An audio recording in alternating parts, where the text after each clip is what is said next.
খবর 24 সাথে আপনাকে স্বাগত। নতুন নতুন খবর জানার জন্য আমাদের চ্যানেলে চোখ রাখুন। নমস্কার, খবর 24 আপনাদের স্বাগত। দর্শক, গ্লিওব্লাস্টোমা হলো একটা প্রাথমিক মস্তিষ্কের টিউমারের সবচেয়ে সাধারণ এবং আক্রমণাত্মক রূপ, এবং এই রোগ নির্ণয়ের পর গড়ে 2 বছরের সময়ের মধ্যে যে কোনো মানুষের মৃত্যু হতে পারে। সাথে বর্তমান চিকিৎসাগুলি অনেকাংশে অকার্যকর, সেটাই প্রমাণিত হয়েছে। সাম্প্রতিক বছরগুলিতে ইমিউনোথেরাপি রোগীদের জন্য নতুন আশার প্রস্তাব নিয়ে এসেছে, যদিও তাদের সাফল্য তুলনামূলকভাবে খুবই কম। এই ব্যাপারে জেনেভা ইউনিভার্সিটি এবং জেনেভা ইউনিভার্সিটি হসপিটালসের একটি দল টিউমার কোষের পৃষ্ঠে একটি নির্দিষ্ট মার্কার শনাক্ত করতে এবং তাদের ধ্বংস করার জন্য একটি অ্যান্টিবডি বহনকারী ইমিউন কোষ তৈরি করতে সফল হয়েছেন। তদ্ব্যতীত এই কোষগুলি, যাকে কার টি কোষ বলা হয়, সেগুলো কি না সুস্থ কোষগুলিকে বাঁচিয়ে রেখে টিউমারের রোগাক্রান্ত কোষগুলিকে লক্ষ্য বস্তু করতে সক্ষম বলে মনে হয়, যা এই অ্যান্টিজেন বহন করে না। ক্যান্সার ইমিউনোলজি রিসার্চ জার্নালে প্রকাশিত এই ফলাফলগুলি মানব রোগীদের সাথে ক্লিনিক্যাল ট্রায়ালের বিকাশের প্রথম পদক্ষেপ বলা যেতেই পারে। হ্যাঁ দর্শক, গ্লিওব্লাস্টোমাস জৈবিক বৈশিষ্ট্য বহন করে যা তাদের চিকিৎসা করা বিশেষভাবে কঠিন করে তোলে। একটি মাইক্রো এনভায়রনমেন্ট পরিচিত করতে সক্ষম যা ইমিউন সিস্টেমের আক্রমণকে সীমিত করে।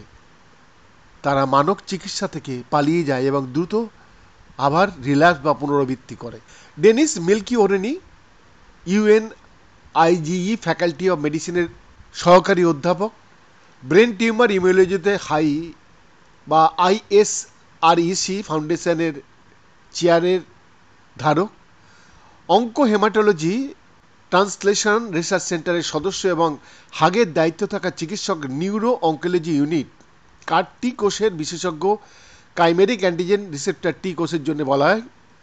এই ইমিউনোথেরাপির মধ্যে রয়েছে রোগীদের কাছ থেকে ইমিউন টি কোষ সংগ্রহ করা, তাদের পরীক্ষাগারে জেনেটিক্যালি পরিবর্তন করা, যাতে তারা টিউমার কোষের নির্দিষ্ট উপাদান শনাক্ত করতে সক্ষম অ্যান্টিবডি প্রকাশ করতে পারে। তাদের পুনরায় ইনজেক্ট করার আগে যাতে তারা বিশেষভাবে টিউমারকে লক্ষ্য করতে পারে, সেই ব্যাপারেও তারা দেখে নেন। বেশ কয়েক বছর ধরে ওনারা বলছেন, আমরা গ্লিওব্লাস্টোমা কোষ দ্বারা প্রকাশিত প্রোটিন চিহ্নিত করার চেষ্টা করছি।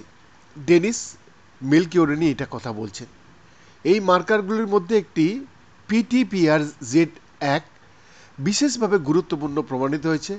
ওনারা বলছেন, আমরা PTPRZ1 লক্ষ্য করে অ্যান্টিবডি বহনকারী কার টি কোষ তৈরি করতে সক্ষম হয়েছি। এটি ম্যালিগন্যান্ট গ্লিওমাসের বিরুদ্ধে কার্যকর কার টি কোষগুলির দিকে প্রথম পদক্ষেপ। তবে বেশিরভাগ কার টি কোষ ভাইরাল ভেক্টর ব্যবহার করে উৎপন্ন হয়, এমন একটি কৌশল যা কিছু নির্দিষ্ট রোগের মূল্য প্রমাণ করেছে, কিন্তু মস্তিষ্কে খুব একটা উপযুক্ত নয়। আসলে তারা ব্লাড ক্যান্সারের প্রেক্ষাপটে দীর্ঘ সময় ধরে টিকে থাকে। হ্যাঁ দর্শক, মস্তিষ্ক একটি ভঙ্গুর অঙ্গ এবং এই অধ্যাবসায় বিষাক্ততার ঝুঁকি তৈরি করতে পারে, ব্যাখ্যা করেন ডেনিল মার্টিনেজ বেদোয়া, ডেনিস মিলকিওরেনির গবেষণাগারের একজন পোস্ট ডক্টরাল ফেলো এবং এই গবেষণার প্রথম লেখকও বটে।